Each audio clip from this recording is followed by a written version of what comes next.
Let's talk about Ninjago Summer 2023. There's a lot of information going around, to say the least, about the summer wave, which for LEGO in general may be one of the best years on record. With Batman 89 playsets, a new LEGO Sonic theme, an actual No Way Home set, and just so much more. In terms of Ninjago, however, we kind of have to imagine what's going on. First off with the show, 22-minute episodes are finally returning after nearly half a decade, which is kind of crazy to think about. We also got a low quality look at Lloyd, who looks very conflicted, but the lighting looks pretty good. The story though, we kinda have no idea. I say kind of because we know, thanks to the sets, there will be a new cast of characters alongside the current cast of Ninja, as well as the Hands of Time possibly returning, which really has a 50-50 chance of happening. From one of the accidental leaked images by LEGO themselves, which once again, LEGO's biggest leaker is LEGO themselves, we can see, and I put "see" in heavy quotations, a minifigure that has similar hairpiece to Crux and blonde, and makeup around his eyes similar to Harumi, which is an interesting redesign if true. The redesigned armor also has a nice color combo of dark blue, red, white, and what appears to be tan. Now, in terms of the weapons shown, people have jumped the gun and concluded that this could possibly be a redesigned reversal blade, which, if true, is a horrible downgrade in my opinion. Hands of Time blades are some of the best weapons slash collectibles in Ninjago, so to see them redesigned like this is hella disappointing. The other two villains maybe look like the blue villains from LEGO Atlantis, and have similar armor to new Crux design, which again leads me to believe that the Hands of Time aren't returning and these are completely new villains. Which on one hand I hope is the case, because having 2 seasons in a row where past villains return to get revenge against Ninja seems a bit much, but then again, seeing the Time Twins return would be very cool.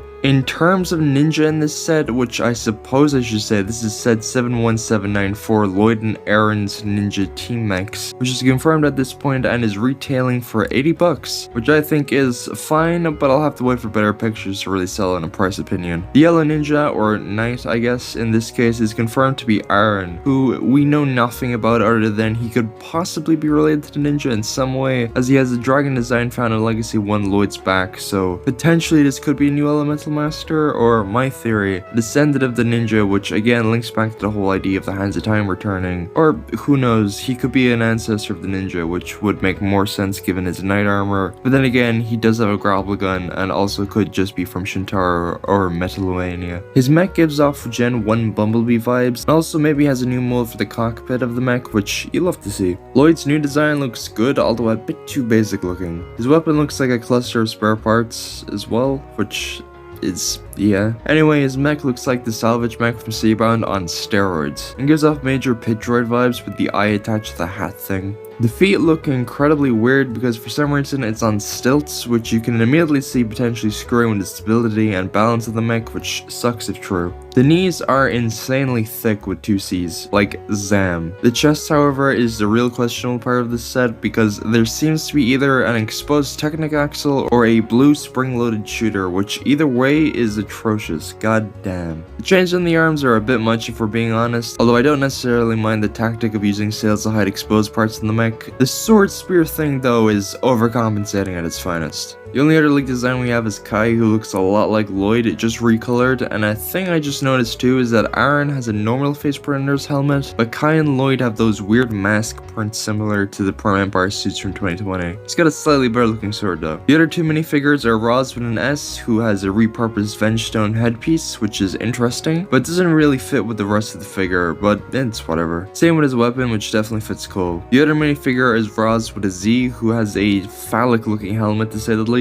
and one hell of a spear mold, which if it looks like this in person, holy shit. The arms kind of clash with the rest of the figure though. The rest of the sets though are definitely something, starting with a polybag that gives you an easy way to get United Kai, and a new character called Rapton, although I'm dying to see how good the temple build will be. The Spinjitzu gimmick sets really just bring up more questions than answers, with each set presumably being a different type of spinner. Nice to see Nia get more NRG figures though. The next set doesn't give a whole pile away again, other than Raz with an S might not be a villain because the set is titled Kai and Raz and not Kai versus Raz, which is very important to distinguish, but given his design he probably will be a villain, but who knows, looks can be deceiving. Hopefully Kai will have the car instead of the bike, because we don't get many Kai car sets these days compared to Kai bike sets. The Dragon Slayer Hound is one hell of a name though, very cool. However, Zayn said his buzzwords to the set because god damn that's a lot of waffle. In terms of Zayn vehicles though, it's really unique to have a car for once. The next set is simple and clean with Sora's mecha transformable racing bike, which has me sold from the name alone, but it's also one of the many reasons people rightfully question the legitimacy of this leak.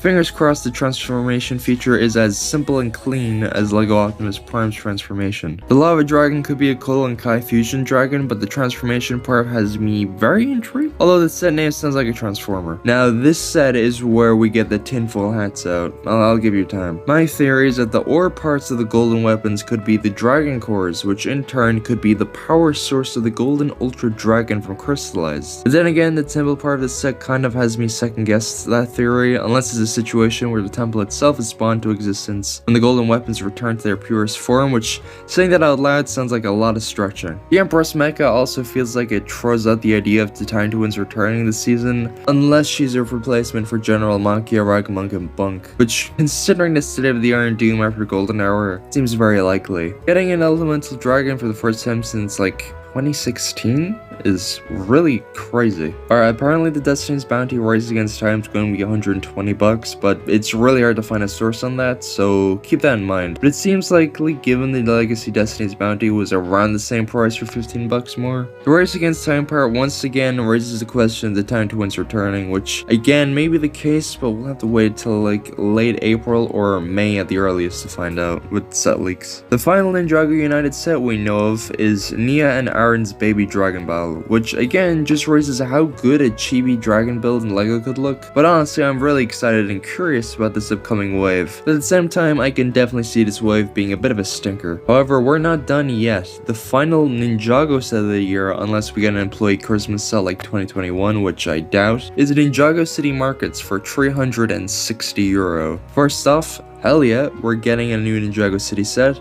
But at the same time, this is the most expensive Ninjago City set yet. The markets part of the set really keeps it open-ended to having some of the most creative D2C LEGO designs out there, which is a common theme with all the Ninjago City sets. Honestly, I'm just hoping to get a Cyrus Borg minifigure. Also getting the Nindrid from Woo's Teas would be cool. In fact, having the cafe from Woo's Teas would just really be the cherry on top. Anyway, for now, that's every Ninjago 2023 summer leak we have so far. I probably won't make a follow-up video since I'm kinda stuck. Well, no, I am stuck at a creative wall or whatever the saying is.